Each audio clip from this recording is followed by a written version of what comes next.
Oh bondad tan infinita hacia el mundo pecador, Dios en Cristo revelando.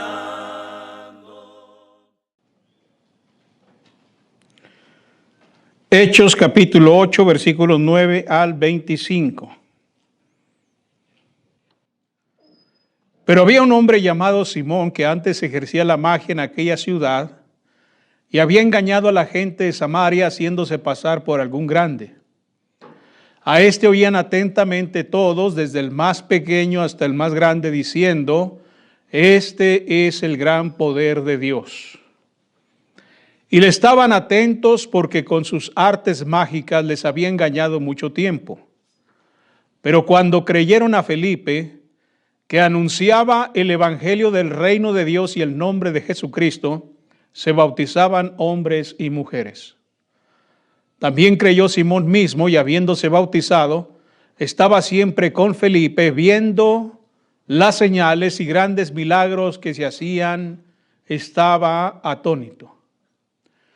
Cuando los apóstoles que estaban en Jerusalén oyeron que Samaria había recibido la palabra de Dios, enviaron allá a Pedro y a Juan, los cuales, habiendo venido, oraron por ellos para que recibiesen el Espíritu Santo, porque aún no había descendido sobre ninguno de ellos, sino que solamente habían sido bautizados en el nombre de Jesús.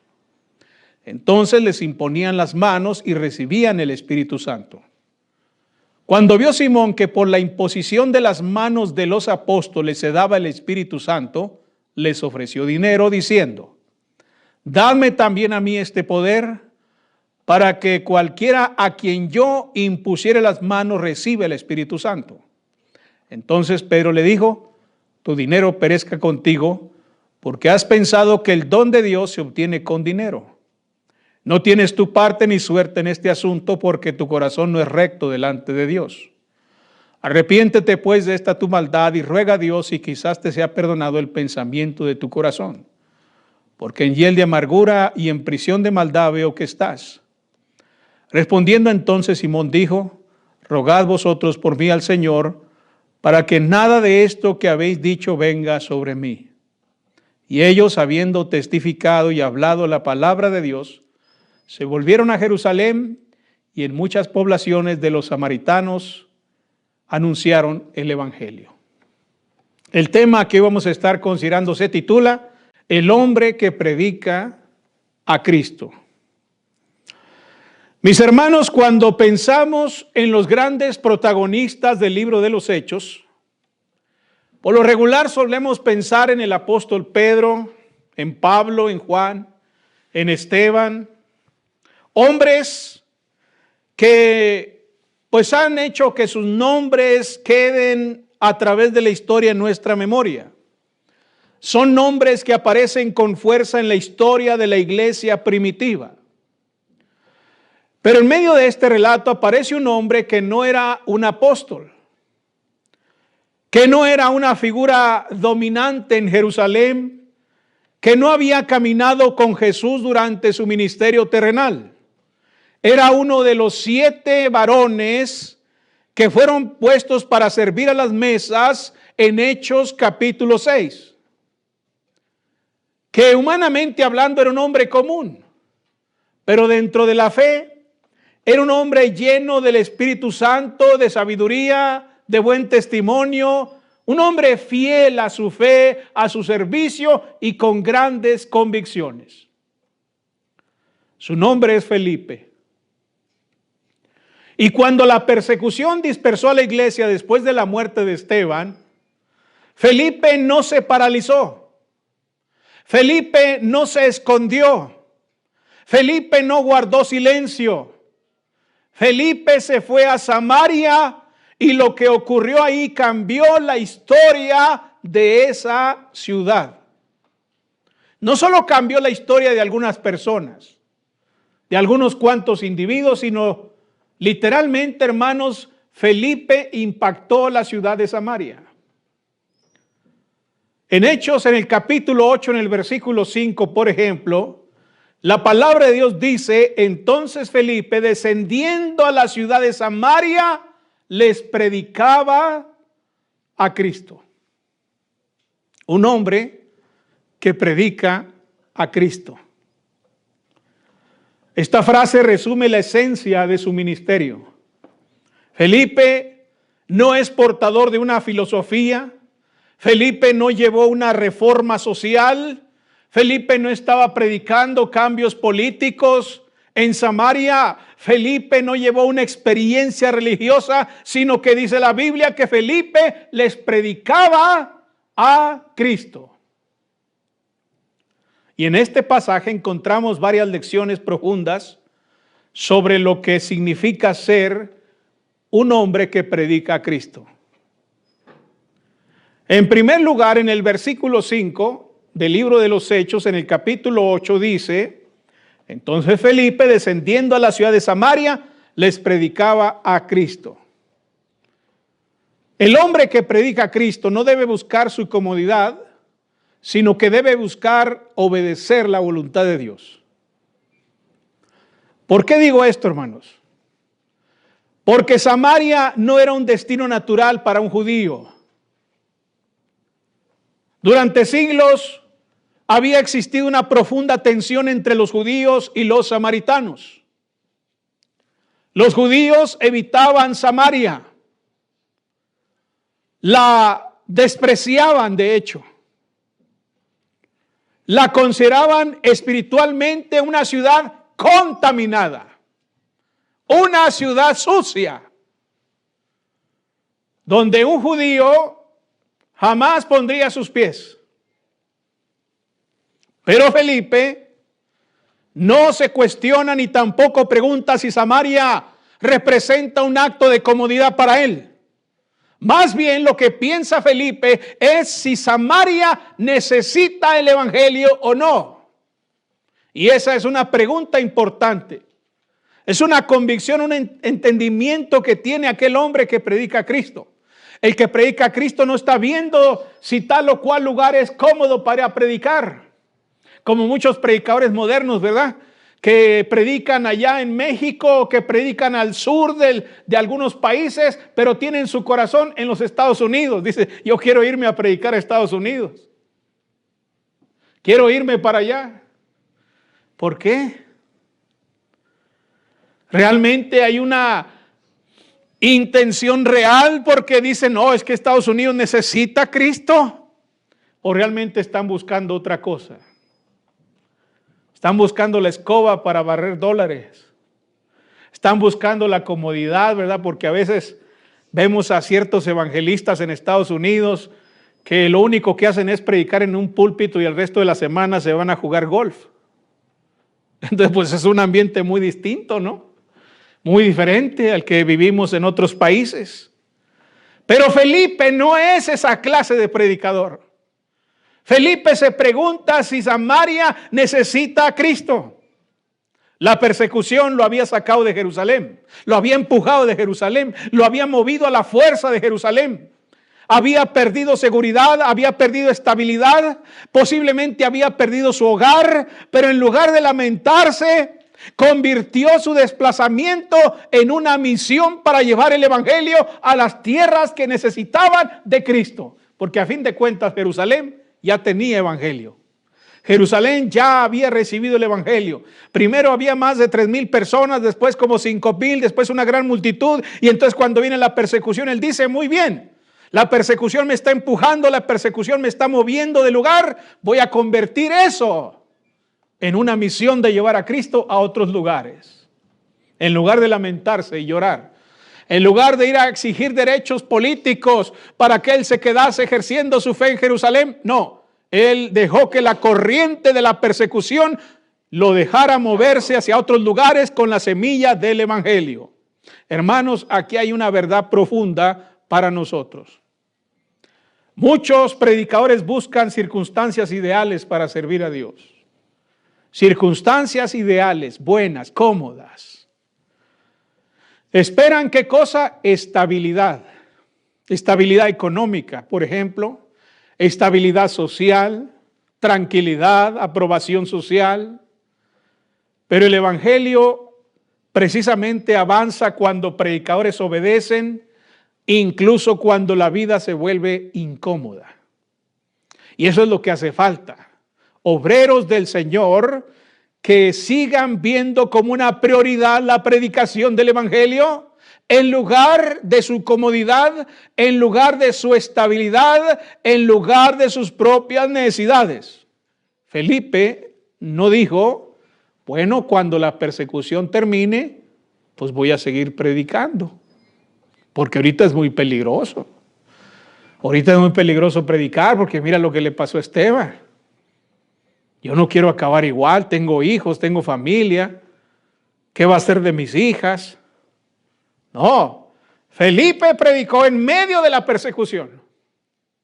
Eso fue lo que hizo. Y aquí aprendemos, hermanos, que a veces Dios nos mueve de lugares seguros y cómodos para colocarnos en lugares estratégicos. Aquí lo que cuenta es la estrategia, no la naturaleza del lugar, no las circunstancias del lugar, sino la estrategia, lo que sea bueno para el evangelio. Eso es lo que importa. Y cuando Dios nos pone en esos lugares, hermanos, donde nos ponga, si esos lugares son inestables, incómodos, difíciles para nosotros, no debemos cuestionarnos de por qué estamos ahí, sino que debemos pensar que es la estrategia que Dios quiere utilizar para que llevemos el evangelio a otras partes, a otros lugares, a otros corazones. Eso significa que no siempre el cambio es pérdida. No todo cambio es pérdida. No todo desplazamiento es derrota.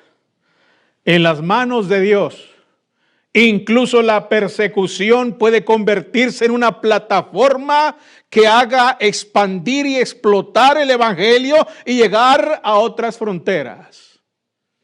Y eso es lo que ocurrió aquí. Porque Jerusalén ya, muchos convertidos, ya había una iglesia ahí, pero ¿qué hay de Samaria? Y gracias a la persecución, y gracias a que hay un siervo que quiere predicar a Cristo sobre cualquier otra cosa, es que el evangelio finalmente llega a ese lugar. Ahora en los versículos 5 y 12, dice la palabra del Señor algo interesante aquí. El texto repite 2 veces cuál era el contenido del mensaje que predicaba Felipe. Dice en el versículo 5 del capítulo 8, les predicaba a Cristo, ¿verdad? Es lo que dice el versículo 5. Luego en el versículo 12 se añade diciendo que Felipe anunciaba el evangelio del reino de Dios y el nombre de Jesucristo. Esto quiere decir que el hombre que predica a Cristo entiende que el centro del mensaje es Cristo. Cristo es el centro. Felipe no predicaba sobre sí mismo. Felipe no andaba diciendo, vean cuánto Dios ha hecho a través de mí. Vean cómo Dios me utiliza. Vean, hermanos, vean cómo me usa para la gloria de Dios, ¿verdad? Para la gloria de Dios, vean cómo me usa. No, Felipe no era el centro de la predicación. Felipe no se predicaba a sí mismo. No predicaba sobre Samaria. No predicaba sobre política. No predicaba sobre cultura. No predicaba sobre reformas sociales. No predicaba sobre cuestiones culturales, no predicaba sobre esas cosas, sino que les predicaba a Cristo. Cristo era el centro del mensaje. Y esto es así, hermanos, porque el evangelio no es una filosofía moral, no es una ideología. No se trata de predicar izquierdas o derechas políticas. Se trata de predicar a Cristo. El evangelio es la proclamación de una persona, Jesucristo crucificado, resucitado y exaltado a la gloria. Eso es lo que se predica. Cuando Cristo es el centro, entonces el evangelio adquiere poder. El evangelio adquiere poder. Cuando Cristo es reemplazado por cualquier otro mensaje, por cualquier otra cosa, entonces el mensaje pierde su esencia. ¿Y en qué se convierte? Se convierte en controversia, se convierte en interpretaciones, se convierte en cosas de gustos, en cosas culturales, en ideologías. No, pero cuando Cristo se predica, entonces se predica poder. La iglesia siempre enfrenta la tentación de desplazar a Cristo del centro. Cristo nada más es un pretexto. Cristo nada más es marginal. Y entonces lo que están haciendo ahora muchas iglesias es que están reemplazando a Cristo con el entretenimiento. Ahora predican entretenimiento. Ahora predican convivios, predican comida, hamburguesas, pizzas. Predican reuniones juveniles, predican bailes, predican películas, predican ¿qué cosa? Evangelio social. Predican medicamentos, predican trabajos, predican cosas que tienen que ver con las necesidades físicas o materiales de la gente en este mundo. Han reemplazado el mensaje. Han perdido su fe en Cristo. Ya dicen, no, ya Cristo ya no tiene poder. Cristo ya, pues ya nadie le interesa, nadie lo quiere. Pero ¿qué tal si empezamos a predicar que ofrecemos café, donas y hamburguesas? La cosa cambia. Si ponemos un letrero ahí donde diga, venga, tenemos café, pan y sodas y refresco gratis. La cosa cambia. Y además a los jóvenes les ponemos películas todos los fines de semana. Tenemos campamentos, tenemos canchas de básquetbol, tenemos esto y aquello, cohetes, música. Entonces la cosa cambia. ¿Por qué? Porque está perdiéndose la fe en Cristo, en el Evangelio. Y cuando eso sucede, las iglesias crecen, sí. Las iglesias son populares desde luego, pero no son fieles al Evangelio. Mucha gente podrá venir. Mucha gente podrá venir por su pizza, por sus lentes gratis, para que lo vea un médico gratuitamente, para que le den medicamentos, comida, hamburguesas, películas, bailes, etcétera, cosas sociales. Mucha gente podrá venir, pero en realidad vendrán solamente por la pizza y la hamburguesa, como dijo Cristo cuando alimentó a los 5,000. Les dijo, ustedes andan conmigo nada más porque les doy de comer. Por eso andan aquí. Vea qué gente, ¿no? Más de 5,000 personas. Tremenda cosa. Alguien podría decir, Jesús es exitoso. Vea cómo juntó gente. Con sus discursos juntó más de 5,000 personas. Pero Él reveló lo que había en el corazón de esta gente cuando les dijo, ustedes andan conmigo nada más porque les doy de comer. Y les advierto que el que no dejare padre, madre, mujer, hijos y aún su propia vida, no es digno de mí. No puede ser mi discípulo. ¿Y qué pasó? Lo dejaron. Ya no les gustó. Dijo, no, está bien que nos des pan y peces, esos pescaditos sabrosos que nos comimos con los panecitos, ¿verdad? Pero pues tampoco voy a tolerar que me estés diciendo que deje a mi madre o a mis hijos para poder ser tu discípulo. Tampoco voy a tolerar que tenga que aborrecer mi propia vida para ser tu discípulo. Y se fueron todos, lo abandonaron. Y entonces Jesús, al ver que todos se iban, le dijo al apóstol Pedro, ¿ustedes quieren irse también? Pero Pedro no andaba ahí por el pan, ni por el pez, ni por la comida. Dijo, ¿a quién iremos? Pues solo tú tienes palabras de vida eterna. Y eso es lo que importa. Eso es lo que importa. Felipe nos recuerda que el ministerio no consiste en ser creativo con el mensaje, sino en ser fiel al mensaje. Eso es lo que tenemos que hacer. En el versículo 6 de Hechos capítulo 8, versículos 6 y 7, el texto dice, y la gente unánime escuchaba atentamente las cosas que decía Felipe. ¿Y por qué escuchaban? Bueno, dice el versículo 6, oyendo y viendo las señales que hacía. Fíjese bien, la gente unánime escuchaba atentamente las cosas que decía Felipe, oyendo y viendo las señales que hacía. Esto nos dice que el hombre que predica a Cristo permite que Dios confirme el mensaje. No lo voy a confirmar yo. Yo no soy nadie para confirmar el evangelio. Yo soy nada más un mensajero. Así que tengo que permitir que Dios sea quien confirme el mensaje. No yo, ni mi creatividad, ni mi dinero, sino Dios. El evangelio no solo fue proclamado, el evangelio fue confirmado.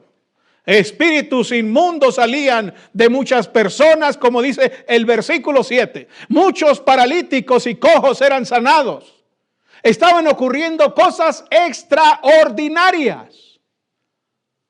Pero es importante entender una cosa. Las señales no sustituyeron el mensaje. Las señales solamente confirmaron el mensaje. No eran un sustituto, sino que eran una confirmación. Felipe no estaba tratando de impresionar a la multitud con señales y milagros. No estaba creando un espectáculo religioso. Dios estaba confirmando la verdad del evangelio, hermanos. Eso es lo que Dios estaba haciendo, confirmando la verdad del evangelio.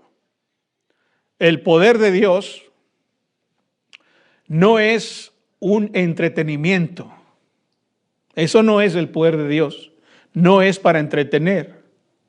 No es para impresionar, es para confirmar. El poder de Dios se manifestó para confirmar la verdad del evangelio y transformar las vidas de las personas. Donde Cristo es predicado con fidelidad, Dios va a obrar. ¿Cómo lo hará? Eso es asunto de Él. Eso es asunto de Él. Tal vez no siempre lo haga con milagros visibles. Tal vez no lo haga de esa manera. Tal vez usted no me vea por ahí predicando y los muertos siendo resucitados. Tal vez eso no suceda, pero lo que sí va a suceder es que van a ocurrir transformaciones reales de las personas. He visto gente que está hundida en el lodo, salir del lodo con una vida nueva, hermanos. Con una vida nueva. He visto gente atrapada por el alcohol. Atrapada por el alcohol hasta la coronilla. Totalmente intoxicados. Por años así. Viviendo esclavizados ahí. Y cuando llegan y obedecen el evangelio, rompen con ese vicio miserable y perverso. He visto gente que está hundida en el infierno salir. Dios transformando sus vidas. No es mi palabra, sino que es el poder de Dios lo que hace eso, confirmando su mensaje, confirmando. De nada serviría que yo fuera por ahí predicando y entonces la gente no se transformara, la gente no cambiara, la gente no fuera liberada de las garras del infierno, del pecado, del diablo.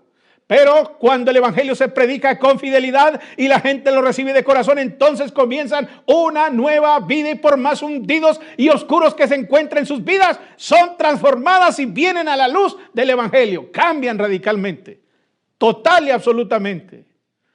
Esa es la confirmación. Esa es la confirmación.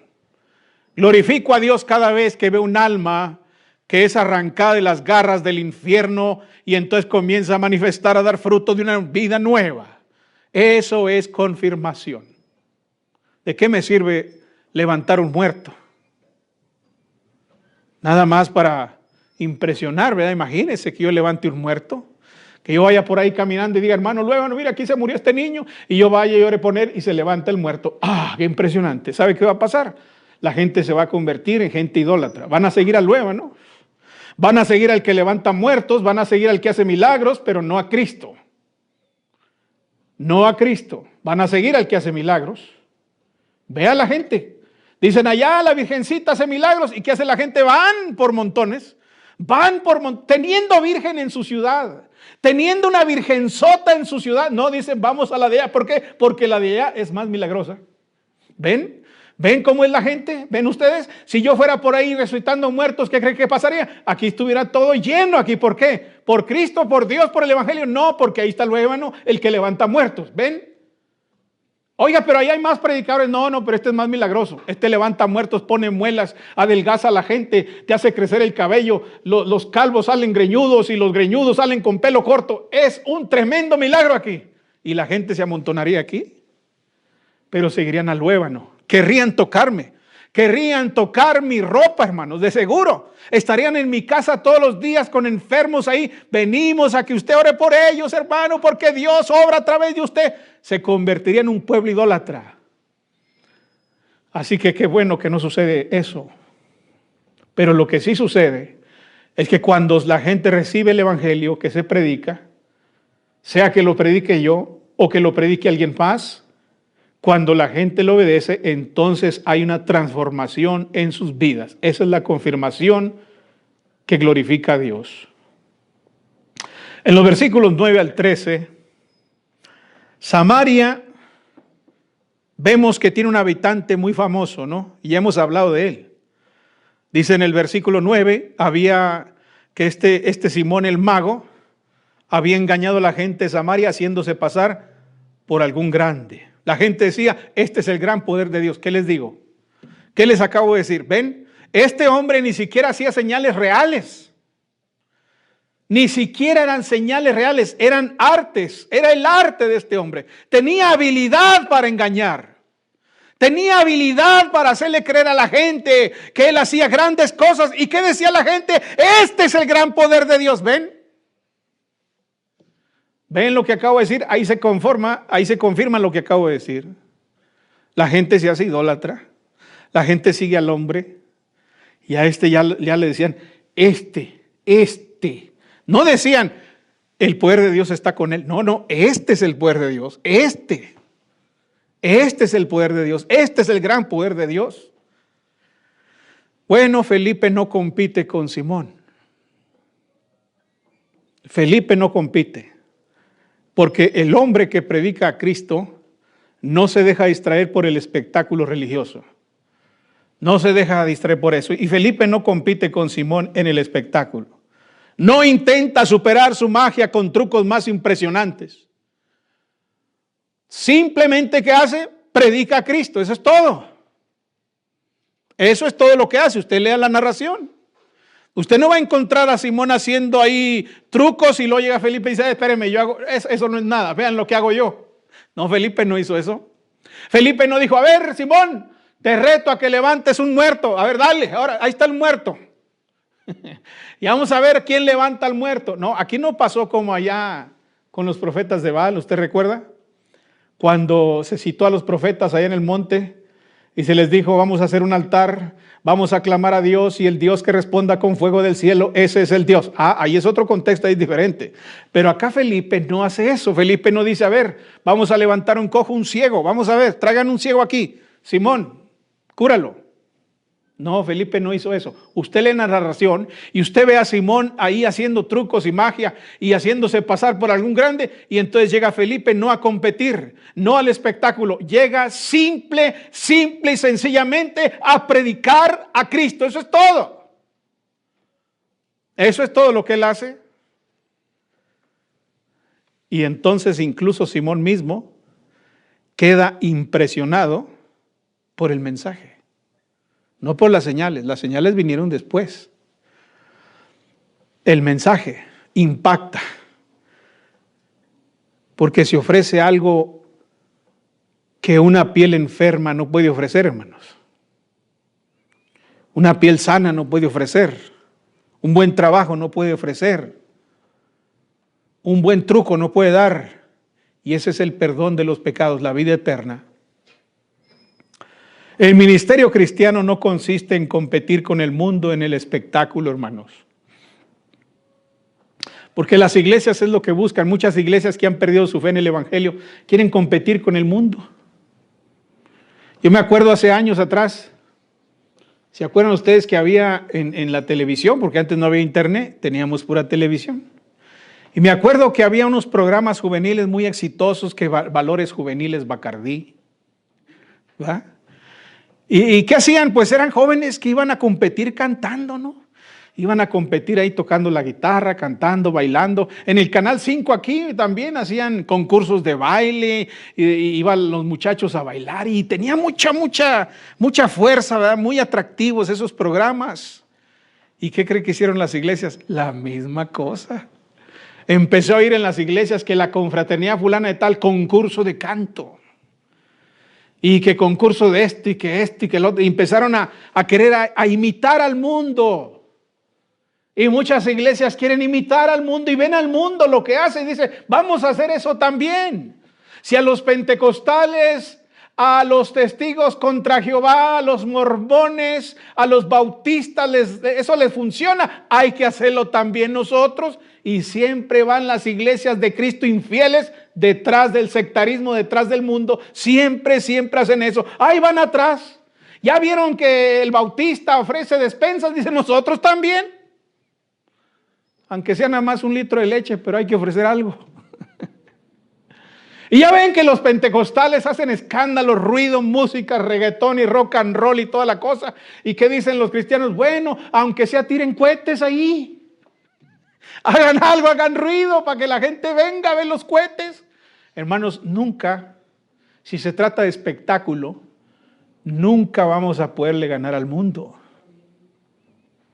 Porque las armas que usa el mundo no son espirituales, sino que son carnales. El mundo es muy amplio, hermanos, es ancho, ¿no? Dice la Biblia que el camino es ancho, hermanos. Hay tanto margen de maniobra en el sectarismo, hay tanto margen de maniobra en el mundo, que es imposible. Y ahí andan las iglesias, queriendo hacer lo mismo, imitando a los pentecostales. Me acuerdo una vez que entró un pentecostal a una iglesia de Cristo que ya pues querían parecerse a los pentecostales, metieron música, metieron baterías, el piano y los mismos cantos de los pentecostales, todos aplaudiendo ahí, la mujer en el frente ahí dirigiendo cantos y pues mucha emoción, ¿verdad? Los cantos muy emocionantes y toda la cosa, hermanos, pero cuando va llegando el clímax, ¿sabe qué pasa? Nada, justo cuando ya estamos bien concentrados y estamos ahí ya con los brazos en alto y bailando un lado para el otro y te alabo, Señor, y llegamos al clímax. Y dijo el pentecostal, mucho trueno, mucho aire y nada de lluvia. ¿Por qué? Pues él esperaba lo que sigue. ¿Qué sigue? Siguen las lenguas. Siguen los milagros, siguen los tumbados, siguen los caídos, siguen los que saltan, los que brincan, los que corren, los demonios gritando. Todo eso no llega. ¿Por qué? Porque las iglesias de Cristo, por muy liberales que sean, pues no creen en esas cosas. O usted ha visto ahí demonios aquí en la Montana. ¿A poco anda el hermano Estrada ahí echando fuera demonios? O las otras iglesias de aquí del área andan ahí echando fuera demonios o corriendo ahí, saltando y brincando. No, dice, hay que hacerse todo decentemente y en orden. Bueno, entonces cuando quieren imitar al mundo, llegan al clímax, nada, no pasa nada. No hay cojos sanados, no hay nada, ni trucos baratos, nada. Pura pizza. Y de ahí no salen. Nada más, hasta ahí. Hasta ahí está limitada la iglesia porque no tienen el margen que tiene el sectarismo, el margen que tiene el mundo. Allá se vale todo. Usted puede traer hasta artistas si quiere. Hasta artistas allá en el mundo. Usted dice, ¿qué hacemos? ¿Qué hacemos para que esto? Vamos a traer un artista de reggaetón, vamos a hacer esto, vamos a hacer lo otro. El margen es amplísimo, hermanos. No podemos competir con el mundo y cuando lo hacemos solamente hacemos el ridículo. Pero no tenemos por qué hacerlo. Felipe no tuvo por qué hacerlo.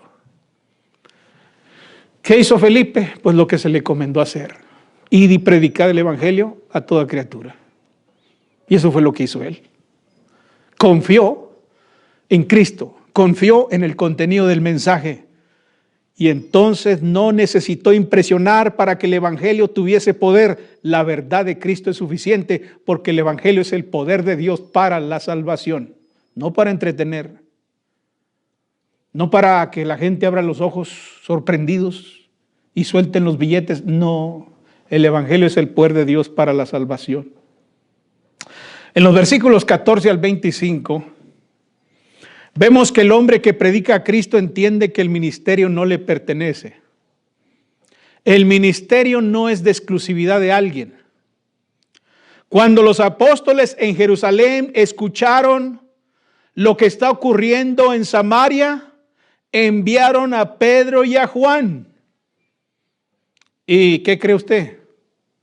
¿Se imagina usted a Felipe haciendo alguna mueca? ¿Se imagina usted a Felipe diciendo, ¿y esos a qué vienen? Si es mi obra. Yo inicié aquí. Yo comencé, estos son mis hijos. Este es mi campo. Yo empecé esta obra importante. ¿Cómo no vinieron antes que yo? No, Felipe no hace eso, hermanos. Felipe no hace muecas, no hace gestos, no se molesta. Felipe entiende algo fundamental. ¿Qué es lo que Felipe entiende? La obra es de Dios, no suya. La obra es de Dios, no es suya. Cuando Pedro confronta a Simón por su pecado, Felipe no intercede. ¿Ya se fijaron? ¿Ya notaron que Pedro confronta a Simón con su pecado y Felipe no interviene? No intenta proteger su reputación ministerial. No dice, ay Pedro, discúlpame, es que este hombre nomás no entiende. Yo fui bien claro y bien explícito y he enseñado muy bien aquí la doctrina, pero este no hace caso. No, Felipe no interviene, no intenta proteger su reputación, permite que la verdad avance, aunque sea a través de otro.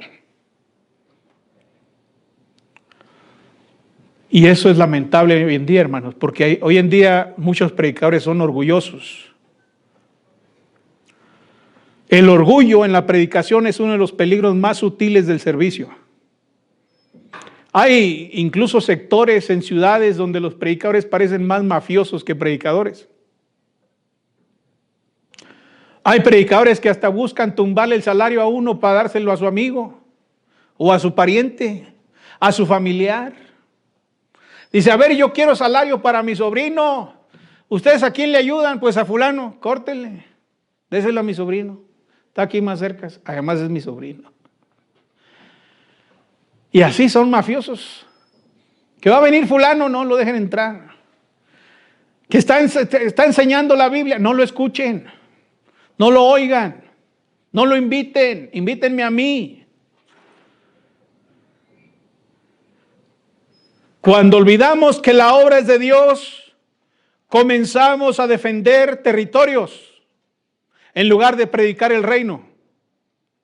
En lugar de predicar la palabra, queremos pisotear, queremos ser más grandes, más reconocidos, queremos ser el mejor predicador, el mejor instructor, el mejor maestro, más que todos, y recibir esa gloria de los hombres. Bueno, el hombre que predica a Cristo está consciente que la obra no es suya, que la gloria no es suya, ni siquiera la más mínima. Felipe nos enseña humildad. Nos enseña que el servicio verdadero se alegra cuando Dios obra, incluso cuando otros participan en esa obra. Y eso es lo importante, que se predique a Cristo. Entonces, hermanos, Felipe no fue un apóstol. Felipe no escribió un libro del Nuevo Testamento. Felipe no fundó una ciudad famosa, pero fue un hombre que predicaba a Cristo. Y cuando un hombre lleno del Espíritu Santo y de sabiduría predica a Cristo con fidelidad, Dios puede transformar ciudades, romper engaños, traer gozo donde solamente había oscuridad. La historia de Felipe nos recuerda que el Evangelio no necesita celebridades espirituales. Lo que necesita son siervos fieles. Eso es lo que hace falta. Usted puede decir, es que yo no soy predicador. Es que yo no tengo el renombre que tiene el hermano fulano. No importa. Lo que se requiere son hombres y mujeres que prediquen a Cristo. Eso es lo importante. No importa que no sea una celebridad o el predicador más elocuente. No, no, no. Lo que se necesita son siervos fieles. Siervos que obedezcan cuando las circunstancias cambian. Siervos que mantengan a Cristo en el centro. Siervos que no busquen su propia gloria. Siervos que permitan que Dios haga la obra a través de los medios que Él determine. A través de los medios que Él quiera, hermanos. Si una bestia hace un trabajo mejor que yo, gloria al Señor por eso. ¡Qué bueno! Incluso si así fuese el caso. Porque cuando Cristo es predicado con fidelidad, lo que ocurrió en Samaria puede volver a ocurrir hoy en nuestro tiempo. Hoy también puede ocurrir eso. El engaño va a retroceder, la verdad va a avanzar y una ciudad completa puede experimentar el gozo de la salvación en Cristo. Pero ¿qué falta? ¿Qué estorba eso? Bueno, lo único que falta son siervos fieles. Eso es todo. Que prediquen, que compartan, que hablen. Y entonces cuando lo hagamos comenzaremos a ver cómo Dios se mueve entre nosotros. Puestos de pie, hermanos. Oh bondad tan infinita hacia el mundo pecador. La Iglesia de Cristo en Rivera Luna le invita a sus actividades los domingos a las 10 de la mañana. Estamos ubicados en el número 3331, esquina con Rivera y Luna, en El Paso, Texas, 79905. Todos serán bienvenidos. De salud, solo en él hallaré la divina plenitud.